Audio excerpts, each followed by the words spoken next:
Aujourd'hui, à la tête dans l'eau, on se métamorphose tout en couleurs.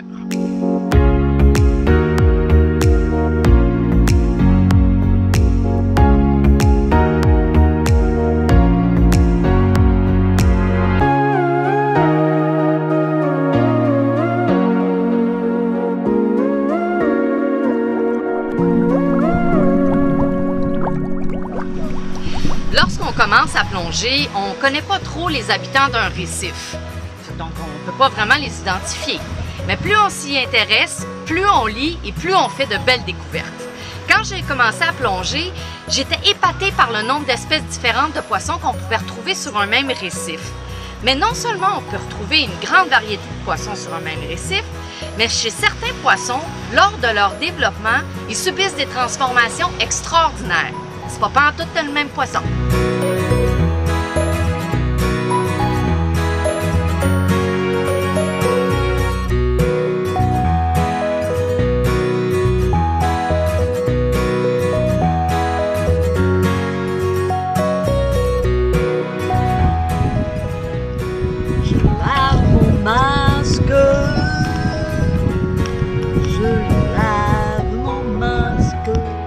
Alors suivez-moi et partons à la découverte de la crise d'ado de poissons.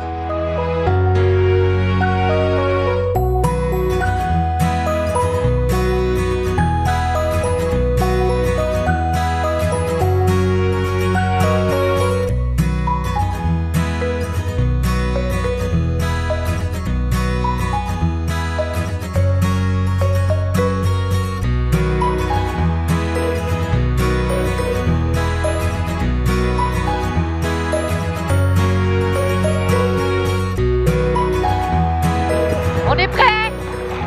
On y va? What a nice day to dive!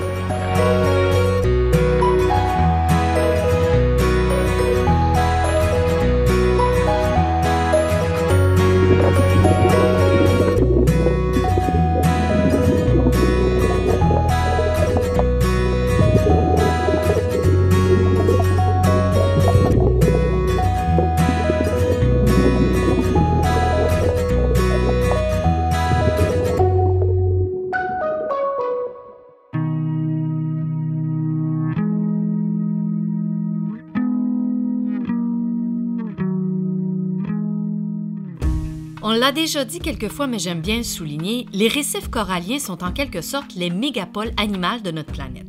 La concentration de vie au mètre carré excède de loin celle des grandes villes humaines. Et dans tout ce foisonnement de vie, il est difficile en seulement quelques visites et sans faire un peu de lecture de comprendre tout ce qui se passe sous nos yeux. Comme je le disais en introduction, beaucoup de poissons subissent des métamorphoses incroyables durant leur développement. Comme le carlépan qui, dans sa première phase de vie, a les yeux de chaque côté du corps, comme la très grande majorité des poissons. Mais son œil droit migre vers le côté gauche avant d'atteindre l'âge adulte, ce qui lui donne une drôle de tête, mais ça lui permet de bien voir une fois camouflé sur le fond marin.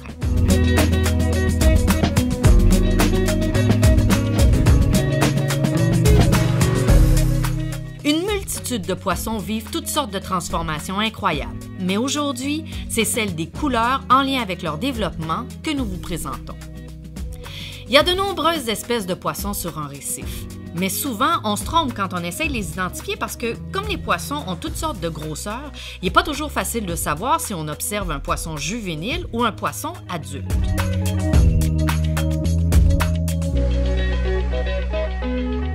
Commençons avec un de mes coups de cœur, le poisson chirurgien bleu des Caraïbes.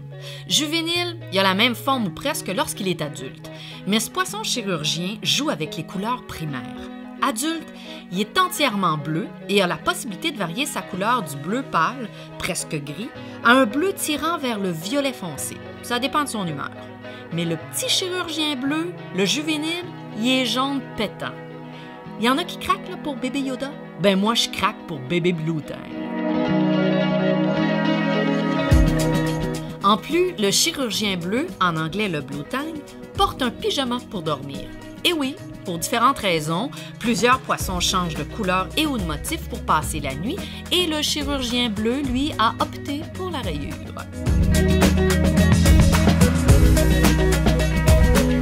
Dans Dans les Caraïbes, une des familles de poissons qui sont de vrais arcs-en-ciel de couleurs est la famille des poissons perroquets. Voici un poisson perroquet feu tricolore. Ce poisson a plusieurs phases de développement au cours desquelles il passe par des changements de couleurs et de motifs tellement différents qu'avant de m'informer dans les livres, j'aurais jamais pu penser que c'était le même poisson. Lorsqu'il est juvénile, sa phase ado, il est plutôt marron-orangé ponctué de 3 rangées de points blancs. Ensuite, il entre dans sa phase dite initiale. Ici, il est vraiment rendu jeune adulte, donc fini la phase ado. Il est alors recouvert de grosses écailles blanches, grises ou noires qui sont nettement marquées d'une bordure noire et le rouge est très dominant. Je me permets ici une petite parenthèse pour vous donner une information que personnellement je trouve fascinante et qui est primordiale afin de bien comprendre pourquoi ce poisson a encore une autre phase de développement. Le poisson perroquet feu tricolore est ce qu'on appelle un poisson protogyne, c'est-à-dire qu'il naît femelle et le reste tout au long de son développement. Certains d'entre eux resteront dans la phase initiale, donc toujours femelles, toute leur vie, et d'autres passeront à ce qu'on appelle la phase finale et ils deviendront des mâles. Donc pour ceux qui passent à la phase finale, d'autres gros changements s'opèrent. Non seulement ils deviennent plus gros, mais encore une fois, les couleurs changent drastiquement. Ils passent au bleu verdâtre avec un front couleur saumon. Il est vraiment facile de se tromper puis de croire qu'il s'agit de 3 poissons différents. Mais ce sont bien les mêmes poissons, mais à différentes phases de leur vie. Et pour faire savant, cette différence de couleur entre mâles et femelles d'une même espèce s'appelle le dichromatisme sexuel. C'est très commun chez les poissons perroquets des Caraïbes.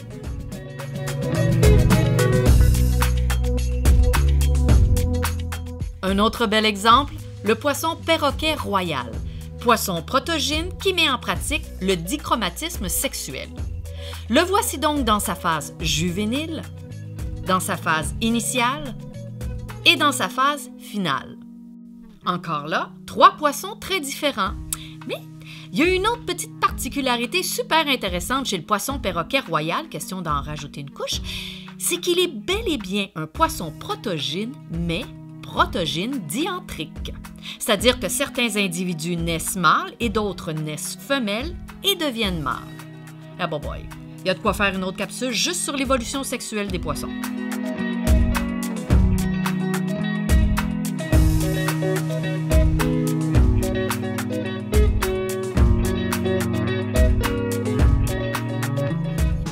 Ici, un poisson perroquet abride, un autre qui passe à travers des phases marquées par des couleurs. Vous comprenez maintenant pourquoi je dis que les poissons perroquets sont les arcs-en-ciel des océans?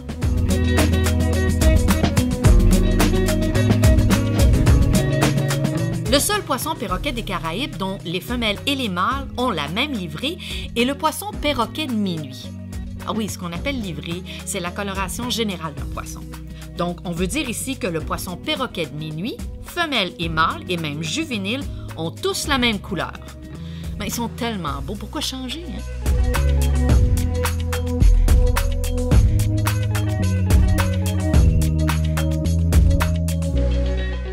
Un dernier exemple d'évolution de couleur, mais cette fois pas dans la famille des poissons perroquets, mais dans celle des poissons girelles, la girelle à tête bleue. Encore là, des poissons protogynes qui naissent tous femelles, mais seulement certains d'entre eux subiront cette phase finale et deviendront des mâles. Les juvéniles peuvent arborer 3 patrons de coloration différentes, mais seulement les mâles en phase finale arborent cette tête bleue qui caractérise le nom de ce poisson.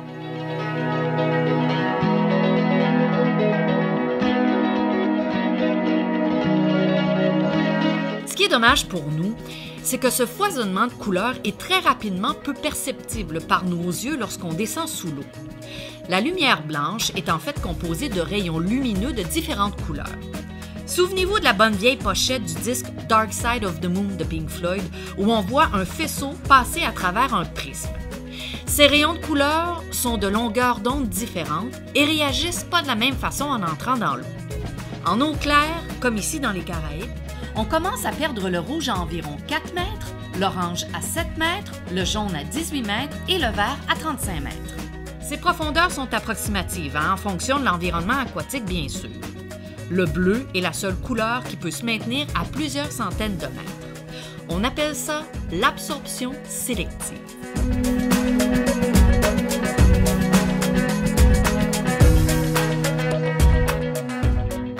Ceci dit, il reste que cette abondance de couleurs chez les poissons et les créatures des récifs est l'une des choses les plus belles pour les plongeurs, les apnéistes et tous ceux qui, comme vous, s'intéressent à ce magnifique monde sous-marin.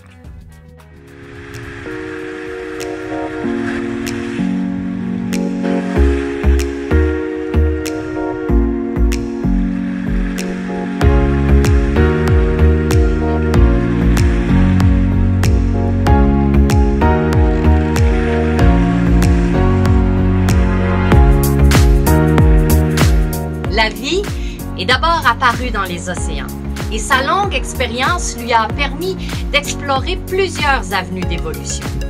Le changement de couleur et de motif qu'on retrouve chez certains poissons au cours de leur développement n'est qu'une des incroyables métamorphoses qu'on retrouve dans ce monde sous-marin.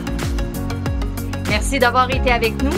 On se revoit bientôt pour une prochaine capsule La tête dans l'eau. D'ici là, bonne plongée, soyez prudents et surtout, prenez soin de ce magnifique environnement. Si vous avez aimé notre vidéo, n'hésitez pas à mettre un j'aime, abonnez-vous à notre chaîne et activez la cloche de notification. Si vous avez des questions, commentaires, écrivez-nous.